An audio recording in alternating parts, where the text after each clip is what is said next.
ಹೇಳಿ ಅಮ್ಮ, ನೀವೊಂದ್ಸಲ ಹೇಳಿ, ಏನು ಯಾಕೆ ಈ ಥರ ಮಾಡ್ತಾರೆ, ನಾಚಿಕೆ ಆಗಲ್ವಾ ಅಂತ ಅವರಿಗೆಲ್ಲ? ಅಲ್ಲ ಸರ್, ನಾವಿರಲಿಲ್ಲ, ನಾವು ಅಲ್ಲಿ ನಮ್ಮೂರಲ್ಲಿದ್ದೋ, ಇವ್ರಿಲ್ಲಿದ್ರು. ನನ್ನ ತಮ್ಮ ಬೆಂಗಳೂರಿಗೆ ಹೋಗಿದ್ದ. ಆಮೇಲೆ ನಿನ್ನ ತಮ್ಮನೂ ಇಲ್ಲ, ನಿಮ್ಮ ಅಮ್ಮನಿಗೆ ಹಿಂಗೆ ಹೊಡೆದು ಇದು ಮಾಡವ್ರೆ, ಬನ್ನಿ ಬೇಗ ಒಂಚೂರು ಅಂತ ಯಾರೋ ಫೋನ್ ಮಾಡಿದ್ರು ನಮಗೆ.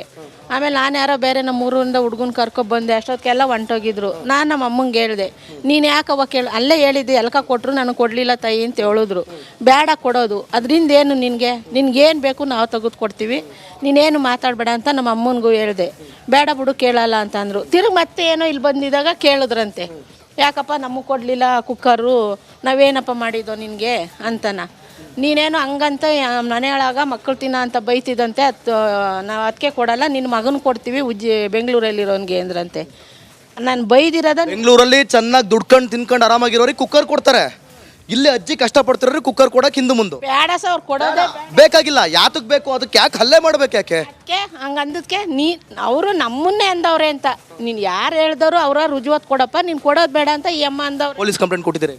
ಕೊಟ್ಟಿದ್ದೀವಿ ಸರ್. ಏನಂದ್ರು ಪೊಲೀಸಿಗೆ? ನಾನು ಹೋಗಿರ್ಲಿಲ್ಲ ಸರ್. ಪೊಲೀಸ್ ಸ್ಟೇಷನ್ ಹತ್ರ ನೀವು ಹೋಗಿ ನಮ್ಮ ಮಗನ ಕೇಳಿ FIR ಆಗಿದೆಯಾ? ಏನಂದ್ರು ಪೊಲೀಸು? ಅದೇ ಇನ್ನೇ ಮಾಮೂಲಿ ಅವ್ರು ಅರೆಸ್ಟ್ ಮಾಡ್ತೀವಿ ಮಾಡ್ಕೊಳ್ಳಿ ಅಂತ ಹೇಳಿದ್ದಾರೆ. ನೋಡಿ, ನಿಜಕ್ಕೂ ಕೂಡ ಇವ್ರನ್ನ ನೋಡಿದ್ರೆ ಸ್ವಲ್ಪನೂ ಕೂಡ ಎಂಥವ್ರಿಗೂ ಕೂಡ ಕರುಳು ಚುರುಕು ಅನ್ನತ್ತೆ ರೀ. ಹೋಗ್ಲಿ, ಯಾರಾದ್ರೂ ದೊಡ್ಡವರ ಹೊಡೆದಾಡೋಣ, ಬಲ ಸಮ ನೋಡೋಣ ಅಂತಂದ್ರೆ ಯಾವುದೇ ರೀತಿ ಕಾನೂನನ್ನು ಕೈಗೆ ತಗೊಳ್ಳುವಂಥ ದೊಡ್ಡವರೇ ಆಗಲಿ, ಚಿಕ್ಕವರೇ ಆಗಲಿ, ಹಿರಿಯರೇ ಆಗಲಿ, ವಯೋವೃದ್ಧರೇ ಆಗಲಿ, ಈ ರೀತಿಯಾಗಿ ನಡ್ಕೊಂಡಿರುವಂಥದ್ದು, ಅದು ಕೂಡ ಒಬ್ಬ ಒಂದು ರಾಜಕೀಯದಲ್ಲಿ ಗುರುತಿಸಿಕೊಂಡಿರುವಂಥ ವ್ಯಕ್ತಿ ಮತ್ತೊಬ್ಬರ ಸೇವೆ ಮಾಡಬೇಕು, ಇಂಥ ಹಿರಿಕರ ಸೇವೆ ಮಾಡಬೇಕು ಹೊರತು ಈ ರೀತಿಯಾಗಿ ನಡ್ಕೊಳ್ಳೋದು ನಿಜಕ್ಕೂ ಕೂಡ ತಪ್ಪು. ಕಣ್ಣೀರು ಹಾಕ್ತಾರಲ್ರಿ ಅವರು, ಕಣ್ಣೀರು ಹಾಕ್ತಾಳ್ರಿ. ಅಜಯ್, ಕೊನೆದಾಗಿ ನಾವಂತೂ ನಿಮ್ಮ ಜೊತೆ ಇದೀವಿ ಅಜಯ್. ನೀವು ತಲೆನೇ ಕೆಡ್ಸ್ಕೊಂಬಿಡಿ, ಆಯ್ತಾ? ಬನ್ನಿ ಅಮ್ಮ, ಗ್ರಾಮಸ್ಥರಿದ್ದಾರೆ. ಈಗ ಅಜ್ಜಿ ಕಣ್ಣೀರು ಹಾಕಿದ್ರು, ಸರಿ ಓಕೆ. ಆ ಅಜ್ಜಿ ಬೈದಿದ್ದಲ್ಲ ನಾವು ಕೇಳ್ಬೋದಾ? ಅವ್ರು ಬೈದಿದ್ದಲ್ಲ ನಾವು ಕೇಳ್ಬೋದಾ? ನಮಗೆ ಅದಲ್ಲ, ಹಂಗಂತ ಹಲ್ಲೆ ಮಾಡೋ ಹಕ್ಕು ಯಾರಿಗೂ ಇಲ್ಲ. ಹಲ್ಲೆ ಮಾಡೋ ಹಕ್ಕು ಯಾರಿಗೂ ಇಲ್ಲ. ನೋಡಿ, ಒಂದ್ ಹೇಳ್ತೀನಿ ಕೇಳಿಸ್ಕೊಳ್ಳಿ, ನೀವು ಇದು ತಪ್ಪಾಗ್ಬಿಡುತ್ತೆ. ಯಾಕೆ ಸರ್, ನಾನು ಹೇಳ್ತೀನಿ ಕೇಳಿಸ್ಕೊಳ್ಳಿ ಸರ್, ಒಂದ್ ಹೇಳ್ತೀನಿ ಕೇಳಿಸ್ಕೊಳ್ಳಿ ಸರ್. ಏನೇ ಆಗಿರ್ಲಿ ಸರ್, ಎನಿವನ್ ಸರ್, ಹಲ್ಲೆ ಮಾಡೋ ಹಕ್ಕು ಯಾರಿಗೂ ಇಲ್ಲ. ಅವ್ರು ಕಣ್ಣೀರ್ ಹಾಕ್ತಾ ಇದಾರೆ. ಈಗ ನಾನು ಈಗ ಇದೇನ್ ಗೊತ್ತಾ ಸರ್, ಇದು ಒಂದ್ ನಿಮಿಷ ಇದು ಕುಕ್ಕರ್ಂದಲ್ಲ, ಇರೋ ಒಂದ್ ನಿಮಿಷ, ಇದು ಕುಕ್ಕರ್ಂದಲ್ಲ ಸರ್. ಇದೇನ್ ಗೊತ್ತಾ, ಇದು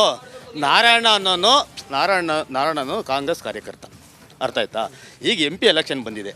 MP ಎಲೆಕ್ಷನಲ್ಲಿ ಏನಾರು ಮಾಡಿ ಅಂದಾರು ಮಾಡಬೇಕು. ಯಾಕೆಂದ್ರೆ ಅವನು ಇಲ್ಲಿ ಸ್ವಲ್ಪ ಪ್ರಭಾವಿ, ಜನ ಎಲ್ಲ ಒಗ್ಗೂಟಿದ್ದಾರೆ. ನಮಗೆ ಅದು ಗೊತ್ತಿಲ್ಲ ಸರ್, ಅಜ್ಜಿ ಹೇಳ್ತಾ ಇದಾರೆ. ಅಲ್ಲ, ಅಜ್ಜಿ ಹೇಳ್ತಾ ಇದಾರೆ ಸರ್. ಅಜ್ಜಿ ಹೇಳಿ ಒಂದ್ ನಿಮಿಷ. ನಾನು ಏನಾರ ಮಾಡಿ ಕಟ್ಟಾಕಿದ್ರೆ, ಯಾವ್ದಾರ ಒಂದು ಕೇಸ್ ಹಾಕಿ ಒಳಿಕ್ ಹಾಕ್ಸಿದ್ರೆ ಏನಜ್ಜಿ? ಹೌದಾ ಅಜ್ಜಿ? ಅವ್ರು ಹೇಳಿದ್ ಕೇಳಿಸ್ಕೊಂಡ್ರೆ ನೀವು?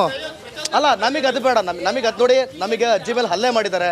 ನಾವು ನೋಡಿ ಸರ್, ನಮಗೆ ಅದು ಬೇಕಾಗಿಲ್ಲ ಸರ್. ನಮಗೆ ಬೇಕಾಗಿರೋದು ಇಷ್ಟೇ, ಅವ್ರ ಅಜ್ಜಿ ಮೇಲೆ ಹಲ್ಲೆ ಮಾಡಿದ್ದಾರೆ, ಅದು ತಪ್ಪು. ನಾನು ಹೇಳ್ತೀನಿ ಕೇಳಿಸ್ಕೊಳ್ಳಿ. ಅಲ್ಲೇ ಮಾಡಿದ್ರೆ ಒಂದ್ ನಿಮಿಷ, ನಾನು ನಿಮಗೆ ಹೇಳೋದು ಅರ್ಥ ಆಯ್ತಾ? ನಾನು ನಿಮಗೆ ಹೇಳಿರೋದು ಅರ್ಥ ಸರ್. ಈಗ ಸರ್, ಅಣ್ಣ ಬನ್ನೋಣ ನೀವು. ಈಗ ಸರ್, ನಾನು ಹೇಳ್ತಾ ಇರೋದು ಕೇಳಿಸ್ಕೊಳ್ಳಿ. ಹಲ್ಲೆ ಮಾಡೋದಷ್ಟೇ ಇಂಪಾರ್ಟೆಂಟು. ಅವ್ರು ರಾಜಕೀಯ ವ್ಯಕ್ತಿ ಆಗಿರ್ಲಿ, ಯಾರಾದ್ರೂ ಆಗಿರ್ಲಿ. ಒಂದ್ ನಿಮಿಷ, ಪರ್ಸನಲ್ ರಿಕ್ವೆಸ್ಟ್ ಇಲ್ಲ. ಏನು ಒಂದ್ ನಿಮಿಷ ಹೇಳ್ತೀನಿ. ಇದು ಏನಾದ್ರು ಮಾಡಿ ನಾಳೆ ಕಟ್ಟಾಕ್ಬೇಕು ಅಂತ ಒಂದು BJP ಪ್ಲಾನ್. ಇದು BJP ಇಲ್ಲಿ ಪಬ್ಲಿಕ್ ಇದೆ, ಪಬ್ಲಿಕ್ ಅಲ್ಲಿ ಯಾರೋ ಒಬ್ಬರಾದ್ರೂ ಹಲ್ಲೆ ಮಾಡಿದ್ದಾರೆ ಈ ಅಮ್ಮನ ಮೇಲೆ ಅಂತ. ನಾನು ಅಜ್ಜಿನ ಕೇಳ್ತೀನಿ. ಅಜ್ಜಿ ಅವ್ರು ಹಲ್ಲೆ ಮಾಡಿದ್ದಾರೆ, ಮತ್ತೆ ಅವ್ರು ಮಾಡಿಲ್ಲ ಅಂತ ಹೇಳ್ತಿದ್ದಾರೆ. ಕಾಣೋದು ನಿಮಗೆ ಕಾಣೋದು ಹಲ್ಲೆ ಮಾಡಿಲ್ಲ ಅಂದ್ರೆ ಯಾರು ಮಾಡಿದ್ರು ಸರ್? ನಿಮ್ ಪ್ರಕಾರ ಹಲ್ಲೆ ಮಾಡಿಲ್ಲ ಅಂದ್ರೆ ಯಾರು ಮಾಡಿದ್ರು? ಅಲ್ಲೇನೆ ನಡೆದಿಲ್ಲ ಸರ್. ಇದು ಮತ್ತೆ ಯಾರು ಮಾಡಿದ್ರು ಅವ್ರಿಗೆ? ಹಂಗಾರೆ ಅವ್ರ ಮನೆಯವ್ರು ಹೊಡೆದ್ರ? ಮಾಡ್ಸಬಿಡು, ಅದೇ ಮಾಡಿ ಸಾಯಿಸಬಿಡು, ಹೋಗಿ ಸಾಯಿಸಬಿಡು. ಕಟ್ಟಾಕ್ಬೇಕು ಅಂತ, ನಾರಾಯಣನ ಕಟ್ಟಾಕ್ಬೇಕು ಅಂತ ಅದೊಂದು ಶೆಡ್ ಅಂತ ನಡೆದಿದೆ ಹೊರತು BJP ಕಡೆಯಿಂದ ರಾಜಕೀಯ. ಈಗ ಅಜ್ಜಿ ಸುಳ್ಳು ಹೇಳ್ತಾರ ಹಂಗಾದ್ರೆ? ಇಡೀ ಪಬ್ಲಿಕ್ ಇದೆ ಸರ್. ಅಜ್ಜಿಗೆ ಹೊಡೆದಿರೋದು ಯಾರು? ಅಜ್ಜಿ ಮೇಲೆ ಹಲ್ಲೆ ಮಾಡಿರೋದು ಯಾರು?